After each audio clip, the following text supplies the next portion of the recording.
Existen falsedades que tu hijo adulto relata sobre su infancia, y estas falsedades ocultan algo mucho más profundo: el intento desesperado de encontrar un culpable para su propio fracaso. Cuando una persona se siente incompleta, cuando percibe que su vida no le ha proporcionado la satisfacción que esperaba, entonces comienza la búsqueda de un responsable, y frecuentemente esta búsqueda termina señalando a la madre. En los próximos momentos comprenderás cómo los recuerdos neutrales se transforman en armas. Reconocerás por qué ciertos reproches tienen menos relación con el pasado que con el presente de tu hijo. Y aprenderás que este conocimiento no debe significar amargura, sino libertad, porque cuando comprendes el juego psicológico, puedes preservar tu dignidad sin necesidad de defenderte. Carl Jung habló de la proyección de la sombra, esa parte oscura en nosotros que no queremos ver.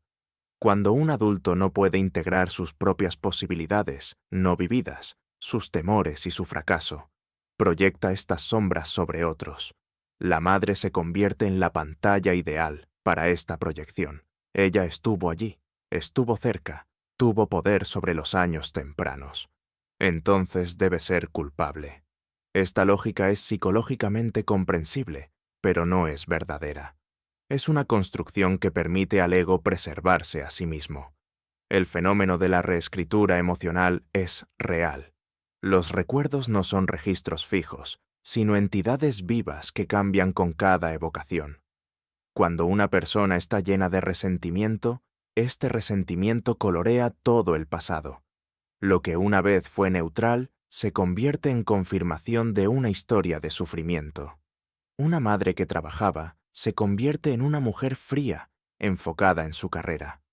Una madre que establecía límites se convierte en tirana. Una madre que también tenía sus propias necesidades se convierte en egoísta. La realidad apenas importa en este proceso. Lo que cuenta es la necesidad interna de crear una narrativa que explique la propia insatisfacción. Nuestra cultura ha intensificado este proceso. La terapia a veces se ha convertido en un tribunal donde se juzga la paternidad. No todo trabajo terapéutico lleva a esta distorsión, pero la tendencia existe. Cuando cada dolor se etiqueta como trauma, cuando cada decepción se convierte en evidencia de fallo parental, entonces surge una generación de personas que se conciben como víctimas perpetuas. Y las víctimas necesitan victimarios. La primera de estas falsedades dice: «Nunca me amaste lo suficiente». Esta declaración suena como una acusación, pero revela algo completamente diferente. Muestra que tu hijo sufre de una herida ontológica, un vacío en su propio ser que ninguna madre podría haber llenado jamás. Jung describió el arquetipo de la Gran Madre como una fantasía interna de cuidado infinito, atención ilimitada, fusión total. Pero esta fantasía debe romperse para que una persona pueda madurar. La separación es necesaria, es dolorosa, pero es el precio de la individuación. Cuando tu hijo afirma que no amaste suficiente, confunde amor con satisfacción de todos los deseos. Ve tus ausencias inevitables, tu cansancio, tus propios límites, y los interpreta como retiro calculado de afecto. Pero amar no significa que te anules a ti misma. Amar no significa que no puedas tener necesidades. El amor no es un estado de disponibilidad permanente, y sin embargo, así es medido por alguien que no puede amarse a sí mismo. Aquí yace la verdad más profunda. Esta acusación tiene menos que ver contigo que con la incapacidad de tu hijo de aceptarse a sí mismo. Quien se siente vacío internamente busca una fuente externa que debería haber prevenido este vacío, y la primera fuente que encuentra eres tú. Pero ninguna madre puede sanar la herida narcisista que surge cuando una persona se da cuenta de que no es el centro del mundo. Esta comprensión es parte del crecimiento. Quien no la experimenta permanece atrapado en una demanda infantil de entrega ilimitada. Si conoces esta verdad dolorosa, escribe comprensión en los comentarios. Imagina una planta que creció en la sombra y ahora se queja de que el sol no brilló con suficiente fuerza. Pero quizás la planta misma estaba en el lugar equivocado. Quizás no profundizó suficiente sus raíces. El sol solo puede dar lo que tiene. Y tú diste lo que pudiste. La segunda falsedad es más sutil y peligrosa. Me traumatizaste con tus palabras. En la cultura actual, la palabra trauma se ha inflado. Cada frustración, cada reprimenda, cada conversación incómoda, se declara abuso psicológico. Pero hay una diferencia fundamental entre trauma real y el malestar emocional que surge cuando el ego inmaduro se confronta con la realidad. Jung enfatizó que el proceso de individuación requiere fricción. Una persona no crece a través de confirmación permanente, sino a través de confrontación con límites, viviendo conflictos, soportando frustraciones. Cuando como madre hablaste con claridad, cuando estableciste límites, cuando fuiste dura ocasionalmente, eso pudo haber lastimado a tu hijo. Pero dolor no es lo mismo que destrucción. Las palabras que dan estructura no son violencia. Las palabras que exigen responsabilidad no son aniquilación. Hay una diferencia enorme entre una frase que toca el alma para formar y una frase que quiere quebrarla. Pero el resentimiento borra conscientemente esta línea. El lenguaje clínico se convierte aquí en un arma. Cuando tu hijo usa términos terapéuticos para deslegitimar décadas de tu dedicación, entonces ejecuta una venganza inconsciente. Traduce situaciones normales de crianza al lenguaje del trauma, porque así gana superioridad moral. Como víctima, uno está por encima de la crítica. Como traumatizado, uno puede acusar sin cuestionarse a sí mismo. Esta posición es psicológicamente cómoda, pero previene cualquier maduración real, lo que tu hijo quizás nunca comprenda. Las palabras que hoy recuerda como destructivas posiblemente fueron exactamente las palabras que necesitaba entonces para no hundirse en la autocompasión. Pero esta comprensión requiere una perspectiva que solo surge a través de la propia paternidad o reflexión profunda, y ambas frecuentemente faltan. La tercera falsedad lleva una distorsión aún más sutil. Me hiciste sentir culpable solo por existir. Este reproche parece absurdo a primera vista. ¿Cómo podría una madre hacer sentir culpable a su hijo simplemente por vivir? Pero lo que realmente ocurre aquí es una proyección de lo que Jung llamó culpa existencial. Cada persona lleva un malestar ontológico interno, la carga de la separación, la finitud, la propia limitación. Somos seres separados en un mundo que a veces nos parece extraño. Esta disposición básica de inadecuación no es culpa de los padres, es parte de ser humano. Pero una persona que no reconoce esta dimensión existencial busca culpables concretos. Siente un sentimiento difuso de inadecuación y lo interpreta como algo que le fue impuesto desde afuera. Entonces, construye un pasado donde la madre, a través de miradas, suspiros, comentarios sutiles, supuestamente creó una atmósfera de culpa. Quizás hubo momentos en que estuviste abrumada. Quizás no siempre pudiste ocultar tu propio agotamiento, pero reinterpretar estos momentos como inducción sistemática de culpa es una distorsión grotesca. Lo que es aún más paradójico, el reproche mismo es un intento de inducir culpa. Al afirmar que lo hiciste sentir culpable, tu hijo ahora trata de hacerte sentir culpable a ti. La proyección se invierte. La víctima se convierte en acusador, y la madre debe cargar ahora el peso que el hijo no quiere cargar. Esta dinámica psicológica es inconsciente, pero es efectiva y muestra algo claramente. Quien acusa a otros de inducir culpa, domina este juego magistralmente. Las personas que no han encontrado su propio propósito de vida tienden especialmente a esta acusación. Cuando la propia vida se siente sin sentido, cuando las metas no se alcanzaron, cuando los sueños se rompieron, entonces surge la pregunta: ¿quién es responsable? Y la respuesta frecuentemente es: No creíste en mí, no me animaste, me mantuviste pequeño. Pero en verdad es la propia falta de coraje, perseverancia y autoconfianza lo que hizo fracasar los sueños. Solo que es más fácil culpar a la madre que enfrentar este reconocimiento doloroso. La cuarta falsedad activa uno de los arquetipos más antiguos de la humanidad. Preferiste a mi hermano, a mi hermana.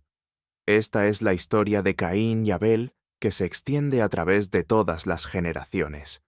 Jung reconoció que la rivalidad entre hermanos no surge solo de injusticias reales, sino que es una estructura psíquica que existe independientemente de las circunstancias reales. Cada niño lleva en sí el temor de no ser el hijo favorito, y algunas personas transforman este temor en una convicción firme que cargan toda la vida.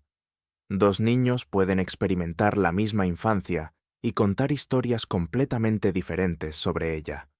Uno recuerda calidez y seguridad, el otro frialdad y abandono. Ambos tienen razón y ambos se equivocan al mismo tiempo, porque la memoria no es un registro objetivo, sino una interpretación subjetiva, formada por temperamento, expectativas, experiencias posteriores. Un niño exitoso en la vida tiende a ver la infancia con luz dorada. Un niño que fracasó ve sombras en todas partes. El reproche de favoritismo es tan poderoso porque nunca puede ser refutado. Incluso si pudieras probar que trataste a ambos niños igualmente, tu hijo encontraría formas más sutiles de preferencia. Una mirada que se posó más tiempo en el hermano, una sonrisa que fue más cálida, un gesto que expresó más afecto. La carga de prueba es infinita, porque la acusación no busca verdad, sino justificación. Justifica el propio fracaso con una injusticia externa. Explica por qué el hermano o hermana es más exitoso, no por habilidades propias, sino por tu amor desigual.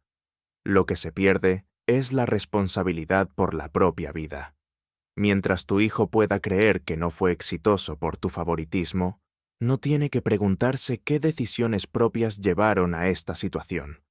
La falsedad protege de la autocrítica y alimenta la envidia hacia el hermano que en verdad frecuentemente solo tomó decisiones diferentes. Si te decides por tus propias decisiones, escribe mis decisiones en los comentarios.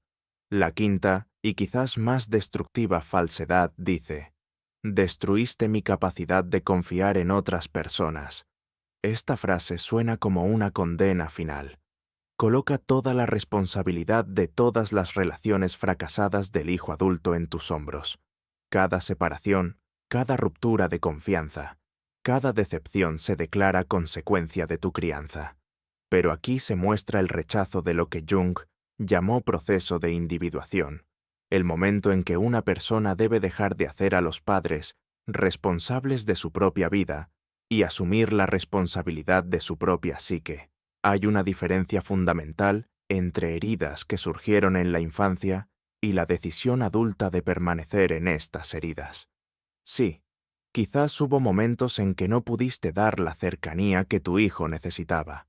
Quizás hubo decepciones que fueron formativas, pero entre estas experiencias y la incapacidad de una persona de 40 años para llevar relaciones estables, yacen décadas de decisiones propias. Décadas en que la sanación habría sido posible, décadas en que se podría haber asumido responsabilidad. Al afirmar que destruiste su capacidad de relacionarse, tu hijo erige un escudo perfecto. No tiene que preguntarse por qué repite siempre los mismos patrones destructivos. No tiene que confrontarse con sus propios temores, su propia incapacidad de vincularse, las propias heridas que inflige a otros. Todo esto se declara eco de tus errores, pero esta explicación es una huida del estado adulto. Jung habló de que una persona eventualmente debe abandonar a la madre simbólica para encontrar su propia totalidad. Esta separación frecuentemente es dolorosa y a veces se realiza a través de una fase de rebelión, acusación, distanciamiento. Pero cuando esta fase nunca termina Cuando la acusación se convierte en actitud de vida, entonces algo fundamentalmente salió mal. Entonces la individuación fracasó, y el fracaso se compensa con reproches cada vez nuevos contra la madre. Imagina una persona que pasa toda su vida en una habitación y afirma que la puerta está cerrada. Pero si miras cuidadosamente, reconoces que la puerta nunca estuvo cerrada. Simplemente nunca intentó abrirla, porque es más seguro permanecer atrapado y buscar culpa en otros que arriesgar la libertad y cargar la responsabilidad. Estas 5 falsedades tienen una función común. Te transforman en el chivo expiatorio de todas las posibilidades no vividas de tu hijo. Te convierten en la explicación de su infelicidad, su insatisfacción, su vacío. Y esta transformación es psicológicamente necesaria para alguien que no puede enfrentar su propia mediocridad. Es más fácil odiarte que cargar la propia responsabilidad. Es más cómodo acusarte que reconocer las propias omisiones. Jung describió este fenómeno como la creación de un chivo expiatorio familiar. La familia necesita a alguien sobre quien se puedan proyectar todas las sombras no integradas. Y frecuentemente es la madre quien debe asumir este rol. Ella fue poderosa, fue formativa, estuvo allí. Entonces, debe ser culpable. Esta lógica es tan antigua como la humanidad misma, y es tan falsa como consoladora para quien la aplica. En nuestra cultura actual, esta dinámica se intensifica aún más por lo que podríamos llamar el culto de la victimización. Ser víctima otorga hoy reconocimiento social. Te hace interesante, legitima la queja, protege de la crítica. Quien puede presentarse como niño traumatizado gana atención, compasión, legitimidad. Y en un mundo que frecuentemente hambre de identidad, la identidad como víctima se convierte en fuente de significado.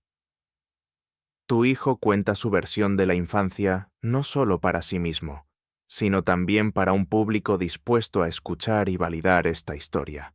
Pero aquí está la verdad que nadie quiere expresar.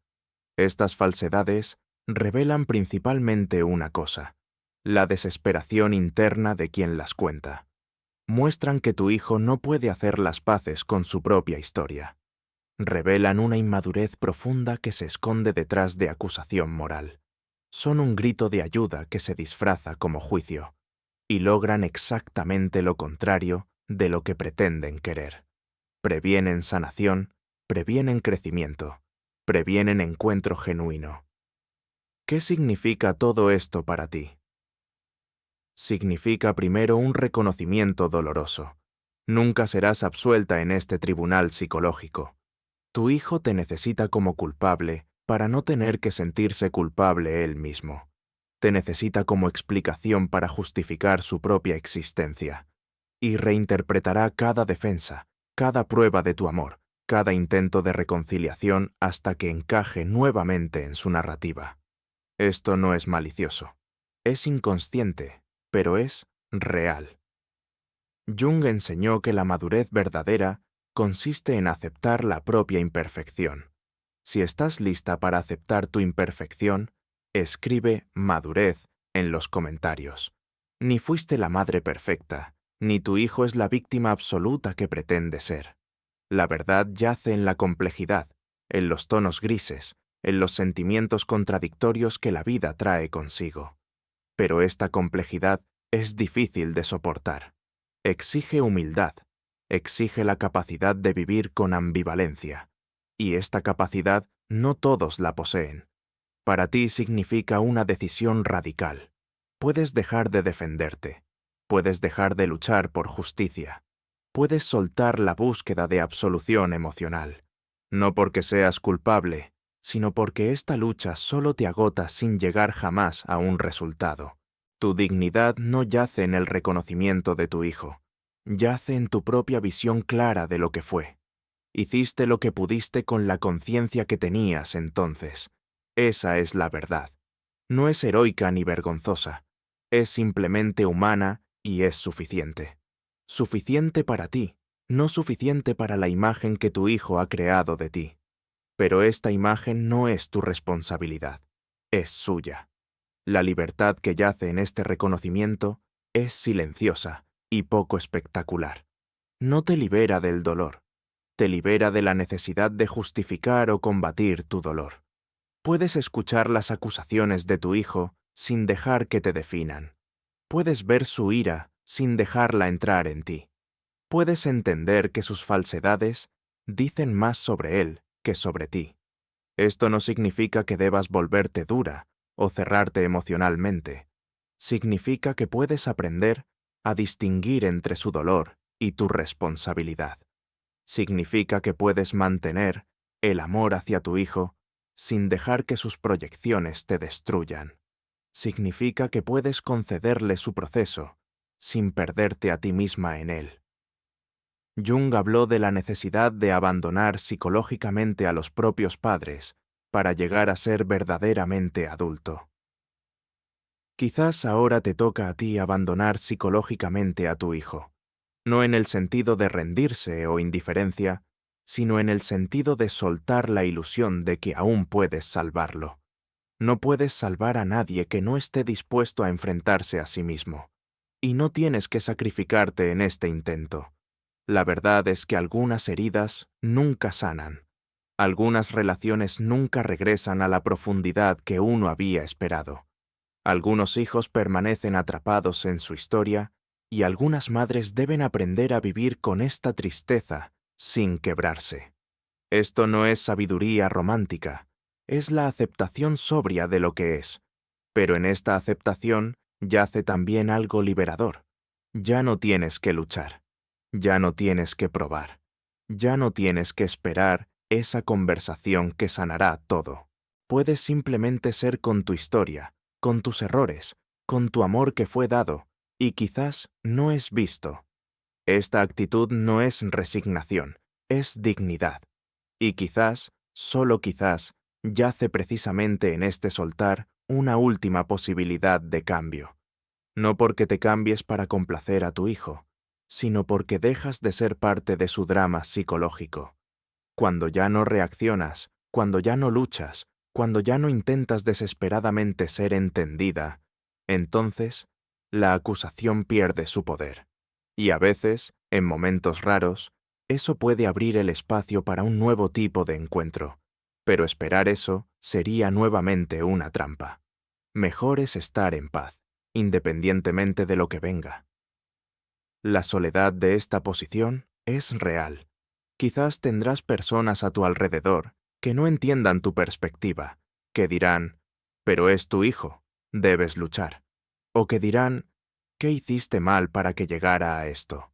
Estas voces pueden pesar mucho, pero la claridad que has ganado es más fuerte. Sabes lo que es verdad, y esta verdad te sostiene, aunque te haga sentir sola. Jung llamó a esto la individuación final, la completación de la propia totalidad. Independiente del reconocimiento externo, es el momento en que ya no vives por la confirmación de otros, ni siquiera por la confirmación de tu hijo. Vives desde tu propio centro. Esa es quizás la mayor madurez que una persona puede alcanzar. Y es posible para ti, precisamente porque has pasado por este dolor. Cuando la próxima vez escuches la acusación, cuando la falsedad sea contada nuevamente, entonces respira profundo. Recuerda, esa es su historia, no tu verdad. No tienes que corregirla, no tienes que refutarla. Puedes simplemente saber lo que sabes. Y en este conocimiento yace una fuerza que no necesita palabras, una fuerza que no lucha, sino que simplemente es. Quizás te preguntes ahora si esta perspectiva no es demasiado dura, si no podrías hacer algo más para sanar la relación. La respuesta es, siempre puedes permanecer abierta, siempre puedes encontrar con amor cuando tu hijo encuentre el camino hacia ti. Pero ya no tienes que rogar por este encuentro. Ya no tienes que sacrificar tu dignidad con la esperanza de reconciliación.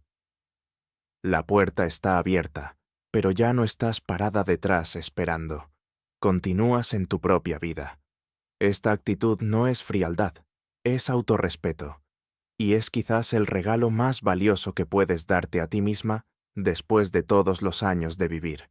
Esperar, aguardar. Mereces estar en paz. No en una paz que espera reconciliación, sino en una paz que descansa en ti misma, independiente de todo lo demás. Si estas palabras han resonado algo en ti, si te sientes vista en esta descripción, entonces déjamelo saber en los comentarios. Escribe lo que se movió en ti.